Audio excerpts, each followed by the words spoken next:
Pemirsa, masih bersama kami di Presisi Nusantara. AKP Reza Pratama, Kasat Lantas Polres Belitung, Polda Kepulauan Bangka Belitung, mempunyai inovasi membuat program pembuatan Densanak Tuli untuk memfasilitasi pembuatan SIM bagi teman tuli di Kutai Kartanegara, Kalimantan Timur.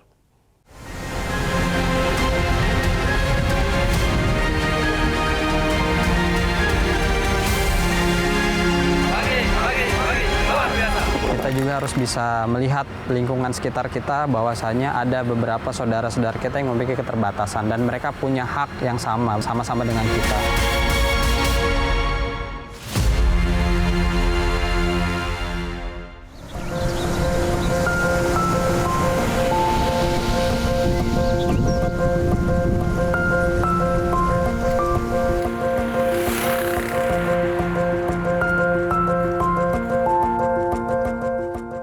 Nama kami Reza Pratama Ramdhani Yusuf, pangkat Ajun Komisaris Polisi.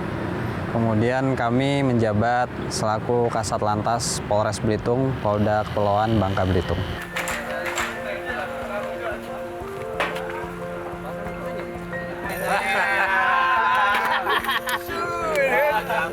Untuk kegiatan kami sehari-hari selaku Kasat Lantas Polres Belitung tentunya sebagai pembina fungsi di bidang lalu lintas yang berada di Polres Belitung, dan kami bertanggung jawab atas pelaksanaan tugas kepada Bapak Kapolres mengenai tugas polisi lalu lintas, antara lain pengaturan, pengawalan, patroli, kemudian juga ada penanganan kecelakaan lalu lintas, dan salah satunya ada kegiatan registrasi identifikasi baik itu di Satpas maupun di Samsat.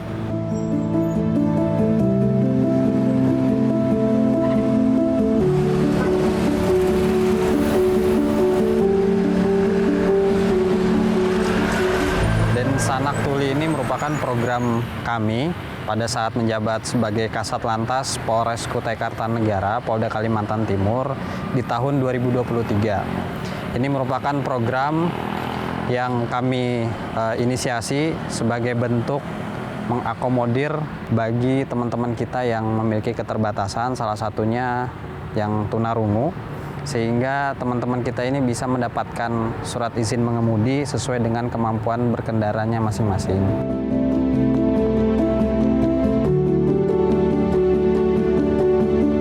Densanak Tuli ini kami ambil dari bahasa lokal, bahasa Kutai, yang artinya Densanak itu adalah kerabat atau saudara, dan Tuli itu sendiri artinya tunarungu.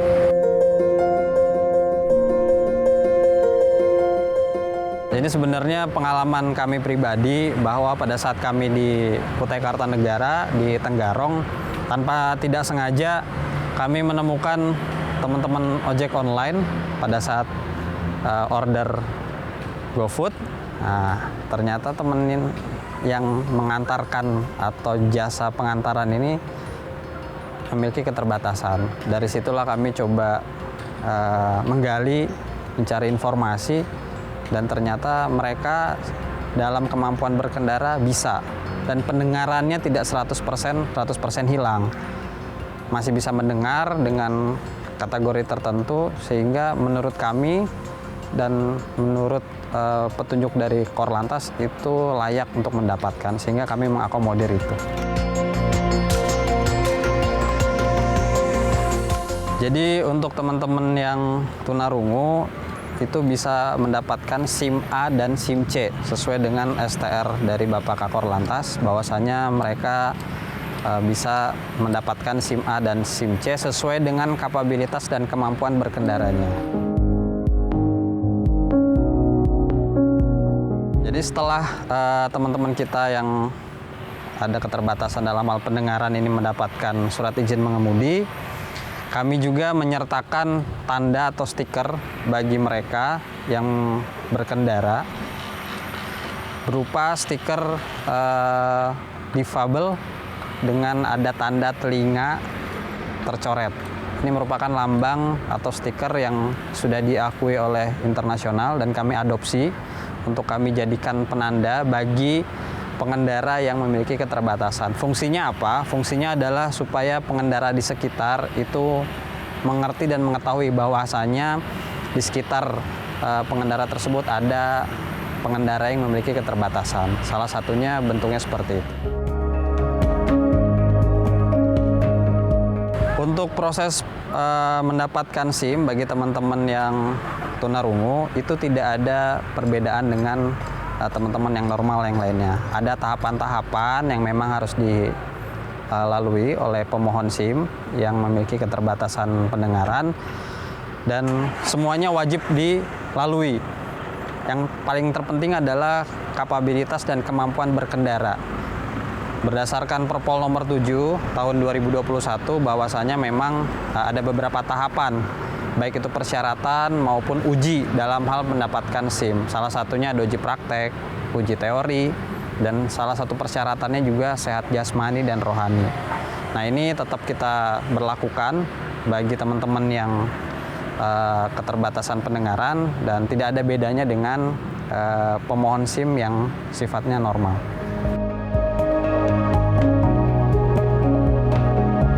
Setelah kami mencanangkan program Densanak Tuli ini, memang secara bertahap kami memberikan pelatihan kepada personil kami yang berada di pelayanan Satpas atau pelayanan tempat pembuatan SIM untuk bisa berkomunikasi menggunakan bahasa isyarat.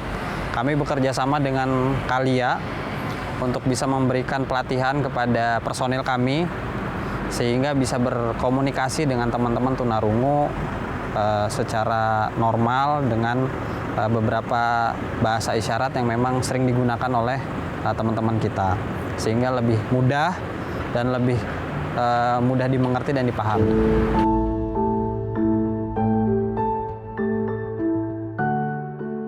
Tanggapan saya terkait program Dentana Tuli yang dibuat oleh Bapak AKP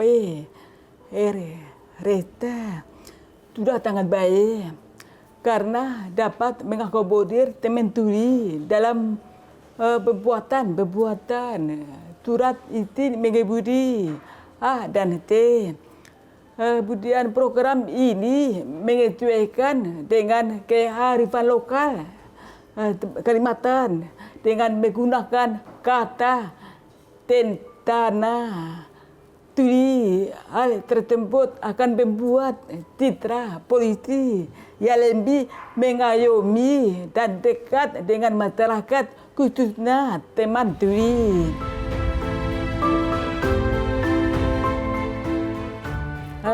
Harapan saya terkait program Dentana Tuli ini tentu supaya sekiranya juga di setiap satuan pelayanan tim atau Satpas ya ada di seluruh Indonesia bisa mengadopsi ataupun meniru program tersebut mengingat adanya peraturan perundang-undangan yang sudah memperbolehkan teman tuli untuk mendapatkan surat izin mengemudi nanti. Tentunya saya pribadi pertama dengan Komisi Nasional Disabilitas sangat mengapresiasi pihak kepolisian dalam pemenuhan penyandang disabilitas dan secara khusus kepada Bapak AKP Resta yang telah berinovasi membentuk program Dentana Tuli.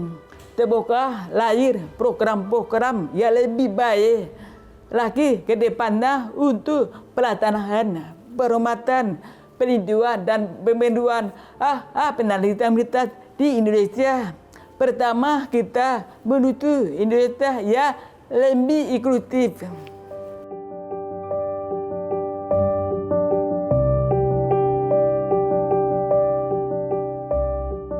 Sosok Pak Reza di mata saya perwira yang cukup baik karena kebetulan bergabung dengan kami di Polres kurang lebih 4-5 bulan. Tapi saya sudah sedikit melihat pribadinya seperti apa. Cukup inovatif, terus responsif dalam melihat situasi. Jadi setiap diberikan tanggung jawab, itu kita tanpa harus mengajari lagi, tapi sudah bisa berjalan dengan semestinya.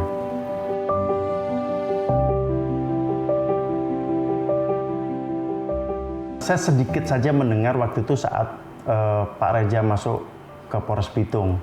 Memang rencananya yang dia sampaikan akan dibikin juga apa yang dibikin di Kukar, akan dibikin di Belitung juga. Tapi mungkin di sini situasinya jumlah masyarakatnya yang disabilitas untuk tunarungu mungkin sangat kecil, jadi mungkin belum bisa terlaksana.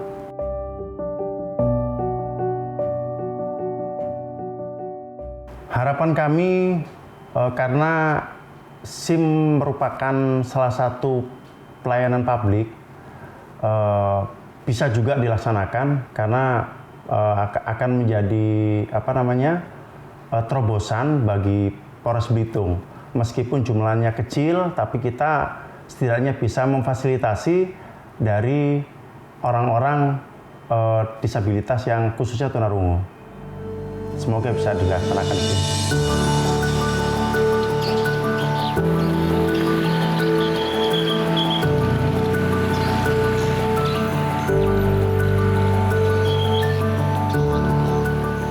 Kami berharap program ini bisa berlangsung panjang dan tentunya bisa diadopsi ke seluruh Indonesia. Dan bahasa isyarat ini juga sudah bukan bahasa yang asing, artinya sudah menjadi bahasa kedua. Kita juga harus bisa melihat lingkungan sekitar kita bahwasanya ada beberapa saudara-saudara kita yang memiliki keterbatasan dan mereka punya hak yang sama-sama dengan kita. Nah, untuk itu saya berharap dengan program ini bisa diberlakukan secara menyeluruh, secara nasional di Indonesia dan tentunya bisa menjawab tantangan dalam pelaksanaan tugas di kepolisian.